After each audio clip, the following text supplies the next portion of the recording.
Hello friends, welcome to grow with CV. तो आप सभी का स्वागत है आपके अपने चैनल ग्रो विद सीवी पर।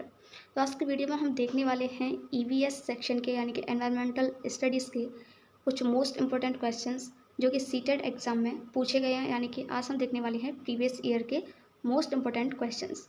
अगर आप सीटेट की प्रिपरेशन कर रहे हैं तो आप सभी को पता होगा कि जो प्रीवियस ईयर के जो क्वेश्चंस होते हैं, चाहे वो कोई सा भी सब्जेक्ट हो, हर सब्जेक्ट के लिए कितना इंपॉर्टेंट रोल प्ले करते हैं। तो चलिए क्वेश्चंस को स्टार्ट करते हैं। देखिए, हम कोशिश करेंगे ज़्यादा से ज़्यादा क्वेश्चंस जो है इस वीडियो में कवर कर सकें। ठीक है, तो चलिए वीडियो को स्टार्ट करते हैं। फर्स्ट क्वेश्चन क्या है, पढ़ते हैं। फर्स्ट क्वेश्चन है हमारा, नीचे दिए गए जीवों के समूह में से किनकी दृष्टि श्रेष्ठ होती है, यानी कि कौन सबसे अच्छा देख सकता है तथा वे मनुष्यों की तुलना में 4 गुनी अधिक दूरी की वस्तुओं को देख सकते हैं। अगर आपने मेरी ईवीएस की वीडियोस देखी होंगी जो इस चैनल पर अपलोडेड हैं, ठीक है, एटलीस्ट 6 to 7 वीडियोस अपलोडेड हैं और उन सभी वीडियोस में ईवीएस की जो एनसीईआरटी होती है उसको पूरा कवर किया गया है। अगर आप उन 6 वीडियोस को देख लेते हो तो आपको एनसीईआरटी ईवीएस की पढ़ने की ज़रूरत नहीं है, क्योंकि पूरी एनसीईआरटी उन नोट्स में, उन वीडियोस में कवर की गई है। ठीक है, वीडियोस ज़्यादा बड़ी बड़ी नहीं है, 20 से 25 मिनट की वीडियोस हैं। आराम से आप बहुत ही कम समय में पूरी एनसीईआरटी को ख़त्म कर सकते हैं। तो चलिए इसको आंसर भी देख लेते हैं।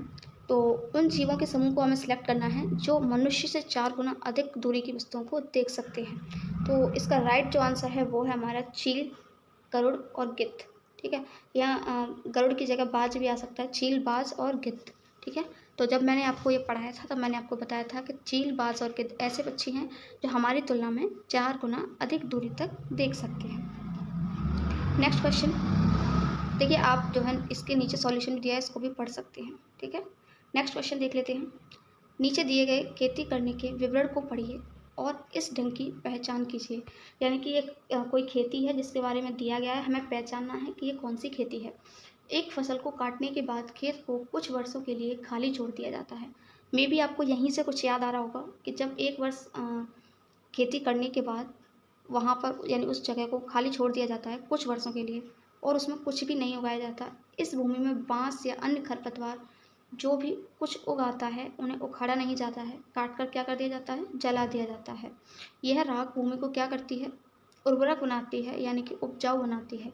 जब यह भूमि खेती के लिए तैयार हो जाती है तब उसे हल्का सा क्या किया जाता है, खोदा जाता है।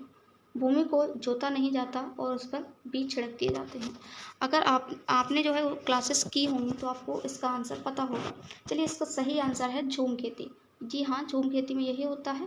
पहले क्या होता है, एक फसल की जाती है, उसके बाद 4 से 5 सालों के लिए इसको जो है ऐसे ही छोड़ दिया जाता है खाली, और वहाँ पर जो भी खरपतवार, जैसे जिसको रूखरी बोलते हैं, जो लोग गाँव से होंगे उनको पता होगा, वो उगाता है। कुछ बाँस वगैरह 4 से 5 साल में अगर खाली रहेगी ज़मीन तो ऑब्वियसली कुछ ना कुछ उगेगा उसमें, है ना। उसको क्या करते हैं, काट कर जला दिया जाता है। और ये जो काट कर हम जलाते हैं, इससे भी क्या होती है, जो ज़मीन होती है वो उपजाऊ बनती है, उर्वर बनती है। ठीक है, और जब 4 से 5 साल हो जाती हैं तो क्या होता है, उसको हल्का सा खोदा जाता है और उस पर बीज छिड़क दिए जाते हैं, उसको जोता नहीं जाता है। ठीक है, अब ये क्वेश्चन इस तरीके से पूछ लिया। और ये जो झूम खेती है कहाँ पर की जाती है ये भी आपको पता होना चाहिए। तो ये की जाती है मिज़ोरम में। कहाँ पर की जाती है, मिज़ोरम में की जाती है। ठीक है, और इसमें जो है बहुत सारी मैंने आपको बताया था, बहुत सारी जो है फसलें की जाती हैं एक साथ, जैसे चावल की और सब्जियां वगैरह एक ही खेत में डाल दी जाती हैं। लेकिन जो मोस्टली जो खेती की जाती है वो चावल की खेती की जाती है। ठीक है, चावल की फसल ही यहाँ पर मोस्टली की जाती है। तो ये झूम खेती से रिलेटेड स्टेटमेंट थे सब कुछ, तो ये आपको पता होने चाहिए क्योंकि ये क्वेश्चन कई बार सीटेट में पूछा हुआ है। ठीक है, अभी ये डायरेक्टली आपसे ऐसे पूछ लिया। अभी क्या होगा, आपको झूम खेती के कुछ स्टेप्स दे दिए जाएंगे। ठीक है, एक स्टेप में लिखा होगा भूमि को जोता जाता है, भूमि पर बीज छिड़के जाते हैं, उसको खोदा जाता है, खरपतवार को काट कर जलाया नहीं जाता है। फिर आपसे कहेगा सही स्टेटमेंट चुनिए, यानी कि सही कथन कौन सा है। ठीक है, तो इस तरीके से आपको इसके बारे में पूरा पता होना चाहिए। नेक्स्ट अब हम देख लेते हैं, इसका सही ऑप्शन था झूम खेती। आप इसको एक बार यहाँ पर पढ़ भी सकते हैं। ये देखिए यहाँ पर लिखा हुआ है, झूम कृषि पूर्वी भारत में अत्यधिक प्रचलित है। ऐसी कृषि को स्थानांतरित कृषि भी कहते हैं। वास्तव में इस प्रकार की कृषि में जंगलों एवं झाड़ियों को साफ कर मैदान बनाया जाता है, उसके बाद खेती की जाती है और उस जगह की उर्वरा शक्ति के समाप्त होने पर उन्हें दूसरी जगह जंगलों को साफ कर कृषि योग्य भूमि बनाता है। ऐसी कृषि ही झूम कृषि है। ठीक है, याद रखना कहाँ पर होती है, ये मिजोरम में होती है। नेक्स्ट हम देख लेते हैं। नेक्स्ट क्वेश्चन है हमारा, जब कोई सपेरा अपने वाद्य यंत्र, देखिए आप जो है जब मैं क्वेश्चन पढ़ती हूँ उसके बाद जो है आप अपना आंसर सेलेक्ट कर लीजिए, ठीक है, उसके बाद मैं आपको बताती हूँ। ठीक, तो जब कोई सपेरा अपने वाद्य यंत्र बीन को बजाता है तो सांप उसकी ध्वनि पर अपने सिर को इधर उधर घुमाता है। आपने देखा होगा जब सपेरे बीन बजाते हैं तो सांप इधर उधर नाचते हैं ना। आपके विचार से सांप वाद्य यंत्र के प्रति अनुक्रिया कैसे कर रहा है? अनुक्रिया का मतलब है रिएक्शन, यानी कि जैसे ही बीन बजती है वैसे ही वो रेस्पॉन्स करता है। ठीक है, उस वाद्य, अब आपको क्या लग रहा है कि सांप जो है कैसे कर रहा है?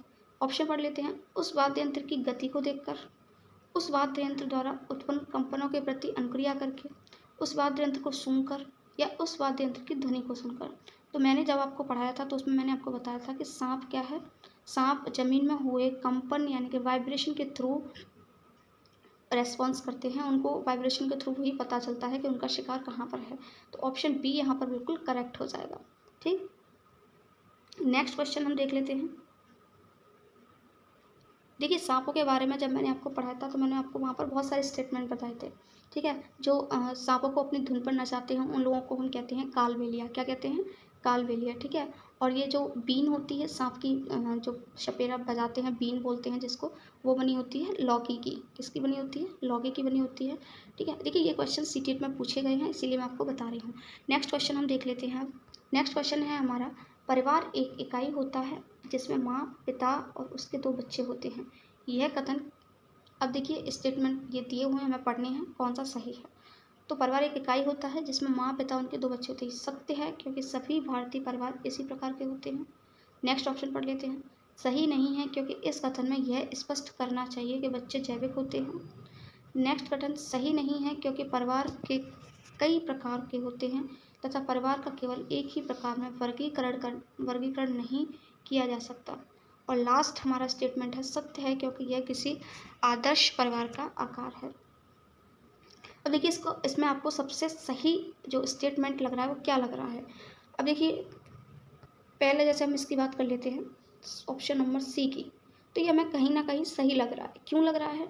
कि अगर आपने परिवार के प्रकार पढ़े होंगे तो परिवार 2 प्रकार के होते हैं, एकल परिवार और संयुक्त परिवार, यानी कि न्यूक्लियर फैमिली और जॉइंट फैमिली। ठीक है, तो ये सही नहीं है क्योंकि परिवार के कई प्रकार के होते हैं। हम ये नहीं कह सकते कि वही परिवार होता है जिसमें केवल माता पिता और बच्चे होते हैं। परिवार तो वो भी होता है ना जिसमें दादा दादी, चाचा चाची, ठीक है, ताऊ ताई, ये सभी होते हैं। तो परिवार का केवल एक ही प्रकार में वर्गीकरण नहीं किया जाता। ऑप्शन सी बिल्कुल करेक्ट है। ठीक है, आप यहाँ पर देख भी सकते हैं, ये यहाँ पर इन्होंने डिस्क्राइब किया हुआ है आंसर को पूरा। परिवार एक इकाई होता है जिसमें माँ, पिता, बच्चों के अलावा अन्य सदस्य भी होते हैं। भिन्न भिन्न समाजशास्त्रियों के अनुसार अलग अलग परिवार की मान्यताएं होती हैं, अतः परिवार में केवल माँ, पिता, बच्चों का सम्मिलित होना गलत है। ठीक है, परिवार में बहुत सारे लोग आ जाते हैं, जैसा कि मैंने आपको बताया, आपकी दादी, दादा, चाचा, चाची, उनके बेटा बेटी, कजिन्स आपके, ठीक है, बुआ। नेक्स्ट क्वेश्चन अब हम देख लेते हैं। मानवों के पेट में आमाशय रस की प्रकृति मानवों के पेट में आमाशय रस की प्रकृति ब्लैंक होती है और वह भोजन के पाचन में सहायता करता है। यानी कि जो आमाशय रस होता है उसकी प्रकृति कैसी होती है? अम्लीय होती है, ऑप्शन देख लेते हैं, क्षारीय होती है, उभयधर्मी होती है, या फिर उदासीन होती है। तो जब मैंने आपको पेट के बारे में पढ़ाया था वहाँ पर एक ईवीएस में, एनसीईआरटी में एक चैप्टर है, ठीक है, जिसमें ह्यूमन के पेट के बारे में बताया हुआ है। तो मैंने वहाँ पर आपको बताया था, एक तो ह्यूमन के पेट का जो टेम्परेचर होता है वो होता है 30 डिग्री। ठीक है, दूसरा मैंने आपको बताया था कि इसमें जो आमाशय रस की प्रकृति होती है वो होती है अम्लीय। कैसी होती है? अम्लीय। तो इसका राइट जो आंसर हो जाएगा वो हो जाएगा ऑप्शन नंबर डी। ठीक है, मानव पेट में आमाशय रस की प्रकृति अम्लीय होती है जो भोजन के पाचन में सहायक होती है। वास्तव में अम्ल एक क्या है? रासायनिक यौगिक है जो जल में घुलकर हाइड्रोजन आयन देता है। तो ये एक्स्ट्रा स्टेटमेंट्स हैं कुछ, आप इनको देख सकते हैं। जल का जो पीएच मान होता है वो 7 से अम्लीय, यानी कि अम्लीय है पाचक रस, तो इसका जो पीएच मान है 7 से कम होता है। ठीक है, जब देखिए पीएच मान 7 होता है तो उदासीन होता है, 7 से कम होता है तो अम्लीय, और 7 से ज़्यादा होता है पीएच मान, यानी 14 तक होता है, 7 से 14 तक, तो वो होता है उदासीन, वो होता है क्षारी। ठीक है, 7 से ज़्यादा क्षारी, 7 पर होता है उदासीन, और 7 से कम होता है अम्लीय। जैसे एसिटिक अम्ल, सिरका, सल्फ्यूरिक अम्ल, जिस पदार्थों या यौगों में अम्ल के गुण पाए जाते हैं वे अम्लीय कहलाते हैं। जैसे मानव आंत में HCl की अधिकता होने से बीमारी को अम्लता या एसिडिटी कहते हैं। यानी कि आपने देखा होगा बहुत सारे लोग कहते हैं हमारे पेट में गैस बन रही है या हमको एसिडिटी की प्रॉब्लम है, तो उनको किस वजह से होती है, उनके पेट में HCl यानी कि हाइड्रोक्लोरिक जो अम्ल होता है वो ज़्यादा बनने लगता है। ठीक है, अब देखिए हम नेक्स्ट क्वेश्चन देख लेते हैं। तो नेक्स्ट क्वेश्चन है हमारा, निम्न में से कौन से राज्य जम्मू और कश्मीर के पड़ोसी राज्य हैं, यानी कि जम्मू और कश्मीर के पड़ोस में कौन कौन से राज्य आते हैं। इसके लिए आप इस क्वेश्चन को तभी सॉल्व कर पाएंगे जब आपको इंडिया का जो मैप होता है वो अच्छे से पता होगा। ठीक है, तो इसके लिए आपको क्या करना है, अपना इंडिया का जो मैप है उन सारे जितने भी स्टेट हैं उसमें 28 उन सभी स्टेट्स के बारे में आपको पता होना चाहिए, कौन सा स्टेट्स किस जगह पर है। ठीक है, तभी आप इस टाइप के क्वेश्चंस को सॉल्व कर पाएंगे। देखिए मैप से एटलीस्ट 2 क्वेश्चंस तो सीटेट के एग्जाम में पूछे ही जाते हैं। ठीक है, तो इसका अभी फ़िलहाल जो राइट आंसर है वो है हिमाचल प्रदेश और पंजाब। अब देखिए मैं मैप पर भी आपको दिखा देती हूँ कि किस तरीके से आपको अगर पता होगा तो आप इस क्वेश्चन को सॉल्व कर पाएंगे, अदरवाइज़ आप इस क्वेश्चन को सॉल्व नहीं कर पाएंगे। अब ये देखिए ये रहा इंडिया का मैप। ठीक है, ये पूरा इंडिया का मैप है और आपको ये बहुत अच्छे से याद होना चाहिए कौन सा स्टेट्स जो है किस जगह पर है। ठीक है, अभी हमसे पूछा है जम्मू और कश्मीर के पड़ोसी राज्य, तो आप यहाँ देख सकते हैं कि बिल्कुल पीक पर यहाँ पर है आपका जम्मू कश्मीर ये। ठीक है, अब ये देखिए इसके पड़ोसी राज्य कौन कौन से हैं, तो एक तो लद्दाख हो जाएगा। ठीक है, दूसरा आपका हिमाचल प्रदेश हो जाएगा, तीसरा आपका पंजाब हो जाएगा। ठीक है, ये आपके क्या हैं, जम्मू कश्मीर के 3 पड़ोसी राज्य हो गए। अब आपको क्या करना है, ये देखने के बाद आपको क्या करना है, ऑप्शंस पर जाना है। तो हमारे वहाँ पर 2 ऑप्शंस हमें मिले थे, एक हिमाचल प्रदेश और दूसरा पंजाब। ठीक है, तो इस तरीके से अगर आपको पता होगा कि इंडिया के मैप में कौन सा स्टेट किस जगह पर है तो आप इस टाइप के क्वेश्चंस को सॉल्व कर पाएंगे। इसके लिए आप क्या कर सकते हैं, अपने किसी शॉप से, स्टेशनरी के शॉप से एक मैप ले आइए इंडिया का और अपने किसी वॉल पर उसको लगा लीजिए। ठीक है, पेस्ट कर दीजिए, पेस्ट, और ये आप उसको पेस्ट करके दिन में एटलीस्ट 2 से 3 बार उसको देख लीजिए कि कौन सा स्टेट किस जगह पर है। इससे आपको सारे स्टेट्स बहुत जल्दी याद हो जाएंगे, आपको पता भी नहीं चलेगा। एक काम आप और कर सकते हैं, अपने वॉलपेपर, फ़ोन के वॉलपेपर भी, वॉलपेपर जो होता है उस पर भी इस मैप को लगा सकते हैं।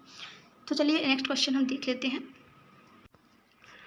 अब देखिए नेक्स्ट और मोस्ट इम्पोर्टेंट क्वेश्चन है जो जहाँ से हर साल सीटेट क्वेश्चन पूछता है, घरों के बारे में फेमस क्वेश्चन है। ठीक है, प्रत्येक स्थान के नाम के साथ उस क्षेत्र में बनाए जाने वाले सामान्य घरों के सही विवरण का मिलान कीजिए। यहाँ पर स्थान दिए गए हैं, प्लेस दिए गए हैं और घर दिए गए हैं, आपको पहचानना है कि कौन सा घर किस जगह पर पाया जाता है। ठीक है, तो सबसे पहले देखिए राजस्थान हम देख लेते हैं, जो हमको पता होता है ना सबसे पहले आप उस चीज़ पर जाया कीजिए, बाकी आप आगे के जो ऑप्शंस है वो बिल्कुल करेक्ट कर ही लोगे।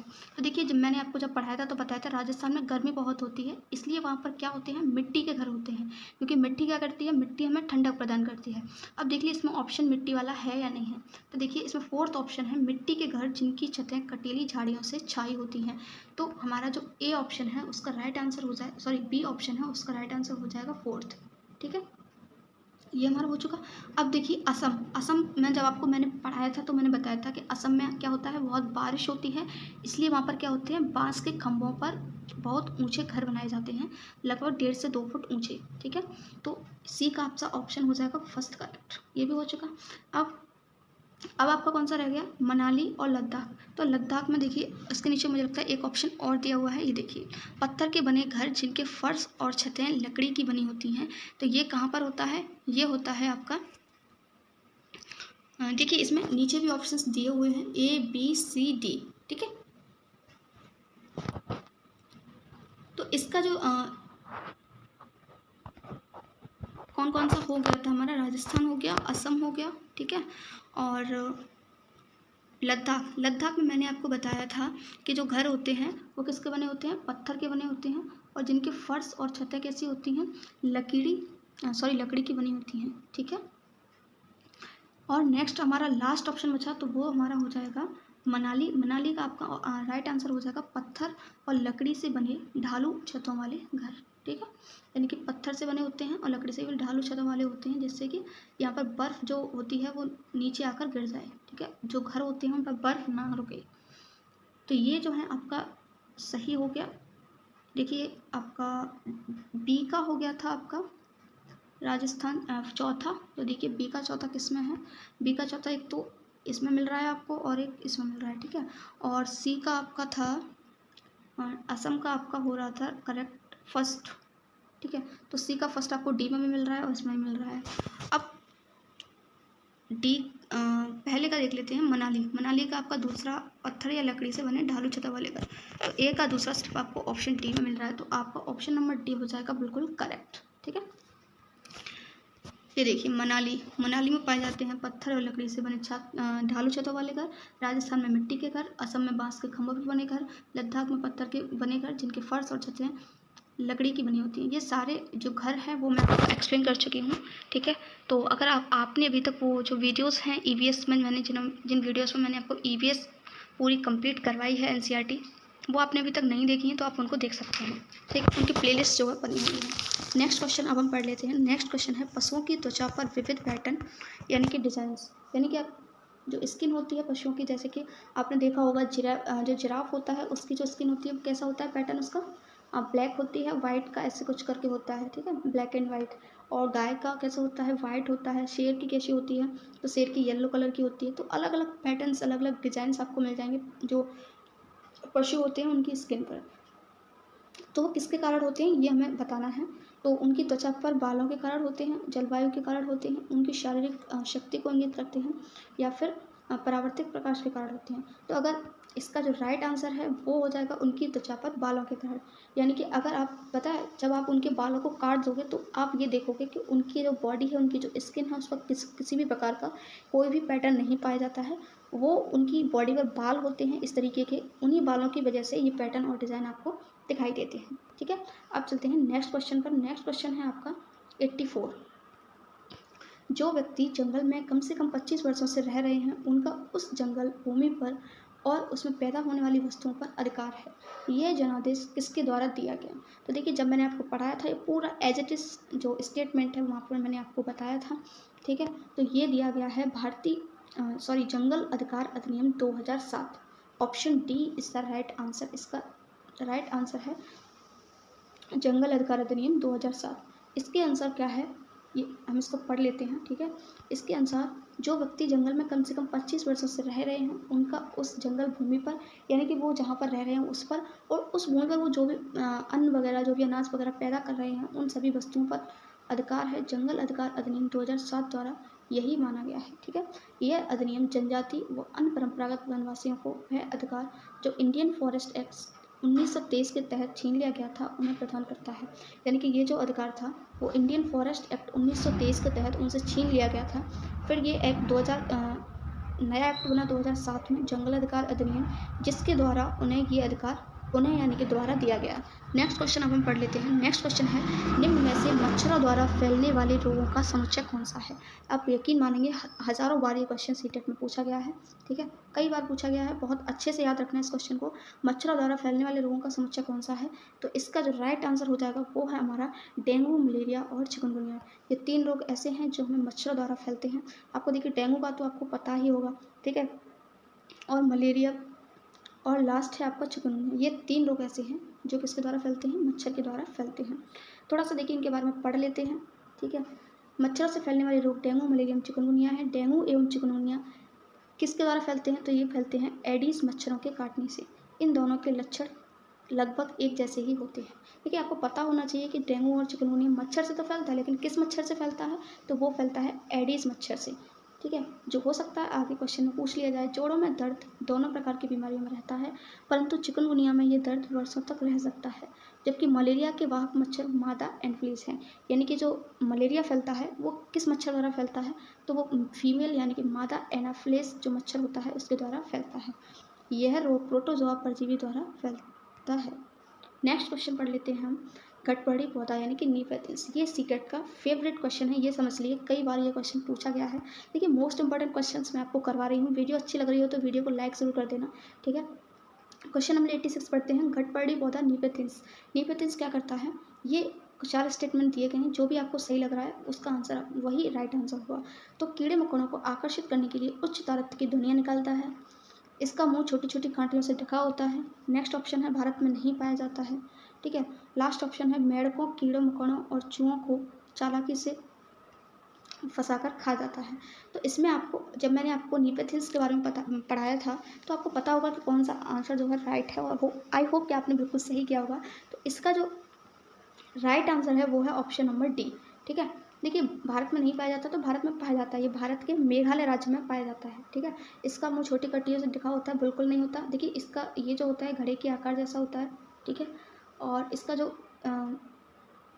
मुंह होता है वो एक पत्ती से ढका हुआ होता है, ठीक है, ना कि छोटी छोटी कंटियों से। और कीड़े मकोड़ों को आकर्षित करने के लिए ध्वनि नहीं निकालता है, इसमें से एक खुशबू निकलती है एक प्रकार की, जिससे जो कीड़े मकोड़े होते हैं वो अपने आप इसकी तरफ अट्रैक्ट होते हैं, इसकी तरफ खींचे चले आते हैं और ये क्या होते हैं उसमें फंस जाते हैं, ठीक है। फंस जाते हैं, फिर ये मेढ़ को, कीड़े मकोड़ों, चूहों को क्या कर लेता है, खा लेता है, उनका शिकार कर लेता है। तो ऑप्शन डी इज करेक्ट, ठीक। अब देखिए नेक्स्ट क्वेश्चन है क्वेश्चन नंबर 87। नीचे दिए गए खाद्य पदार्थों के किस समुच्चय में लौह तत्व प्रचुर मात्रा में होता है। तो ये क्वेश्चन ये समझ लीजिए, आज के जो क्वेश्चंस मैं आपको करा रही हूँ हर क्वेश्चन इतनी बार पूछा गया है, हर क्वेश्चन कई बार पूछा गया है सीटेट में। तो आज की वीडियो को तो आप एकदम से खोल कर पी जाना, क्योंकि मोस्ट इंपॉर्टेंट क्वेश्चन है ये ईवीएस के लिए। तो इसका जो राइट आंसर है वो है आपका आंवला, गुड़ और पालक। यानी कि जितनी भी हरी पत्तेदार सब्जियाँ होती हैं, गुड़ और आंवला, ये सभी क्या हैं, लौह तत्व। यानी कि जब आप में आयरन की कमी हो जाती है तो ये सभी क्या करते हैं, आपके अंदर आयरन की कमी को पूरा करते हैं, ठीक है। आजकल तो आयरन के लिए बहुत सारे टैबलेट्स भी हैं, लेकिन ये नेचुरल चीज़ें हैं, वेजिटेबल्स हैं, जिनसे आपका जो आयरन है, आप में अंदर जो ब्लड की कमी है, खून की कमी है, वो उनकी पूर्ति होती है, ठीक है। आप इसको पढ़ सकते हैं। और देखिए खून की कमी से कौन सा रोग होता है, तो वो होता है एनीमिया, ठीक है। और जिसकी वजह से जिसकी पूर्ति करने के लिए हम आंवला गुड़ और पालक का यूज़ करते हैं। तो ये खाद्य पदार्थों में आंवला गुड़ पालक में लौह तत्व की प्रचुर मात्रा होती है। यानी कि इन चीज़ों में जो है आयरन की बहुत ही अच्छी मात्रा पाई जाती है, ठीक है। लौह लवण की कमी अधिकांशतः बालकों एवं महिलाओं में पाई जाती है। लौह लवण से रक्त का हीमोग्लोबिन बनता है, जो शरीर में ऑक्सीजन का संवाहक होता है। लौह तत्व की कमी से रक्त की यह क्षमता कम हो जाती है, जिसे अनीमिया यानी कि अरक्तता कहते हैं, ठीक। नेक्स्ट क्वेश्चन है, हमारे देश के लगभग सभी भागों में मिर्च का उपयोग भोजन पकाने में किया जाता है। हमारे देश में मिर्च को लाने वाले व्यवसायी आए थे। यानी कि देखिए मैंने आपको बहुत सारी 2-4 सब्जियों के बारे में बताया था कि जो सब्जियां हैं वो किस देश से हमारे यहाँ आई थी, ठीक है। चीन के बारे में, सॉरी, मैंने आपको बताया था सोयाबीन के बारे में। सोयाबीन आई हुई है हमारे यहाँ चीन से, ठीक है। और मैंने आपको कॉफ़ी के बारे में बताया था, अफ्रीका से आई हुई है, ठीक है। तो यहाँ पर पूछा है इन्होंने मिर्च का, तो अभी हम इसका राइट आंसर देख लेते हैं। इसका राइट आंसर है दक्षिण अमेरिका। यानी कि जो मिर्च है वो हमारे यहाँ आई है दक्षिण अमेरिका से, ठीक है। मिर्च का मूल उद्गम देश मैक्सिको को माना जाता है। किसको माना जाता है, मैक्सिको को। हमारे देश में मिर्च लाने वाले व्यवसायी दक्षिण अमेरिका से आए थे। और मिर्च कैप्सिकम वंश के एक पादप का फल है तथा यह सोलेनेसी कुल का सदस्य है। आपको तो पता ही होगा कि मिर्च का क्या यूज़ होता है, ठीक है। नेक्स्ट क्वेश्चन अब हम देख लेते हैं, निम्न में से कौन सा पक्षी कैक्टस पौधे के कांटों के बीच अपना घोंसला बनाता है। देखिए पक्षियों से कई बार क्वेश्चन आया हुआ है, कभी किसी पक्षी से पूछ लेता है तो कभी किसी पक्षी से। वही 6 से 7 पक्षी हैं, उन्हीं के बारे में लॉर्ड फिर के सीटेट पूछता है, तो उनके बारे में बहुत अच्छे से पढ़ लेना। मैंने वीडियोज़ में बहुत अच्छे से बताया हुआ है, ठीक है, तो आप वहाँ से भी देख सकते हैं। तो इसका जो राइट आंसर हो जाएगा वो हो जाएगा आपका फाख्ता, जिसको हम डव भी बोलते हैं। क्या बोलते हैं, डव, ठीक है। तो ये पक्षी जो है कैक्टस पौधे के कांटों के बीच अपना घोंसला बनाता है। बाकी शकरकंद, कलचड़ी, इन सभी के बारे में भी मैंने आपको वहाँ पर एक्सप्लेन किया हुआ है। कैक्टस पौधों के कांटों के बीच अपना घोंसला फाख्ता पक्षी बनाता है। यह सामान्यतः कबूतर के नाम से जाना जाता है। नेक्स्ट क्वेश्चन और मोस्ट इम्पोर्टेंट क्वेश्चन है जो सीटेट के एग्जाम में, देखिए मैं आपको पहले ही बता चुकी हूँ, मैं जितने भी क्वेश्चन आज आपको करा रही हूँ सारे क्वेश्चंस रिपीट हुए हैं सीटेट के एग्जाम में, ठीक है, द्वारा से कई बार पूछे गए हैं। किसी पशु के विषय में नीचे दिए गए विवरण को पढ़िए और उस पशु को पहचानिए। यानी कि किसी पशु के बारे में बताया जा रहा है, ठीक है, हमें उस पहचानना है कि वो कौन सा पशु है। यह भालू जैसा दिखता है परंतु भालू नहीं है, ठीक है। यह दिन के लगभग 17 घंटे वृक्ष की शाखाओं से उल्टे लटक कर सोता है। ये जिस वृक्ष पर रहता है उसी की पत्तियां खाता है। यह लगभग 40 वर्षों तक जीवित रहता है। आई होप कि आपको इसका आंसर 100% पता होगा। इसका राइट आंसर है स्लॉथ, ठीक है। स्लॉथ एक ऐसा पशु है जो क्या करता है, भालू जैसा दिखता है, 17 घंटे उल्टा लटक कर सोता है पेड़ पर, और इसका जो जीवन है वो सिर्फ 40 वर्ष ही है, 40 वर्ष तक ही ये जीवित रहता है। और ये अपने पूरे जीवन में लगभग 7 से 8 वृक्षों पर ही घूम पाता है, ठीक है। अब नेक्स्ट क्वेश्चन हम देख लेते हैं। सॉरी, यहाँ पर आपके सारे क्वेश्चंस हम फिनिश कर चुके हैं। तो आज के लिए बस इतना ही, ठीक है। जितने भी क्वेश्चंस हमने अटेम्प्ट किए हैं सीटेट के ईवीएस में, ठीक है, वो सभी क्वेश्चंस मोस्ट इंपॉर्टेंट क्वेश्चन है। तो बहुत अच्छे से इन क्वेश्चंस को आप कर लीजिएगा, ठीक है। आई होप कि आपको सारे क्वेश्चन समझ में आए होंगे। अगर आपको कुछ भी ऐसा है जो इस वीडियो में समझ में ना आया हो, या फिर मेरे लिए आप कुछ सजेस्ट करना चाहते हो, कोई भी सजेशन हो, तो वो आप कमेंट बॉक्स में कमेंट कर सकते हैं। सीटेट से रिलेटेड अगर आपको किसी भी तरह की कोई भी हेल्प चाहिए, उसके लिए भी आप कमेंट बॉक्स में कमेंट कर सकते हैं। Thank you so much for watching this video. मिलते हैं एक नई वीडियो में, एक नए सब्जेक्ट और एक नए टॉपिक के साथ। ये थी हमारी EVS की। अब हम मिलेंगे नेक्स्ट वीडियो में एक नए सब्जेक्ट के PYQs के साथ। Till then have a good day.